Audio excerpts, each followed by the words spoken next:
चक्क या शिवभक्ताने ठेवली महादेवाच्या पिंडीवर लात। चला तर जाणून घेऊया मागील काय कथा आहे। पौराणिक कथेनुसार बिर्लाज कनप्पाने महादेवाला आपले डोळे काढून दिले होते। हा महादेवाचा सर्वात मोठा भक्त होता। दिवस रात्र तो महादेवाची सेवा करायचा। एके दिवशी महादेवाने त्याची परीक्षा घेण्याचे ठरवले। नेहमीप्रमाणे कनप्पा शिवलिंगाची पूजा करीत होता। त्याला अचानकच शिवलिंगामध्ये 2 डोळे दिसू लागले। एका डोळ्यामधून सारखं रक्त वाहत आहे हे पाहून तो घाबरतो आणि पळतच तो जंगलात जातो। जंगलामधून जडीबुटी घेऊन येतो आणि तो शिवलिंगाच्या डोळ्यावर लावतो, तरी ते रक्त थांबत नाही।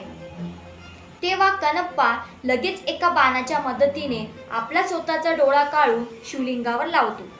त्यामुळे लगेचच त्या डोळ्यातून रक्त येणं थांबते, परंतु थोड्या वेळाने लगेच दुसऱ्या डोळ्यातून रक्त वाहू लागते। तेव्हा कनप्पा दुसरा डोळा पण काढणार होता। तेव्हा त्याच्या मनात विचार आला, जर आपण दोन्ही डोळे काढले तर आंधळे होणार आणि आंधळे झाले तर आपण नेमका डोळा लावायचा कुठे हे आपल्याला दिसणार नाही। त्यामुळे कनप्पाने आपल्या पायाचा अंगठा हा शिवलिंगाच्या डोळ्यावर ठेवला आणि बाणाने आपला दुसरा डोळा काढून शिवलिंगावर लावला।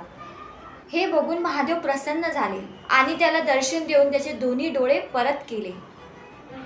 व्हिडिओ आवडल्यास चॅनलला सबस्क्राईब करण्याचे विसरू नका। धन्यवाद।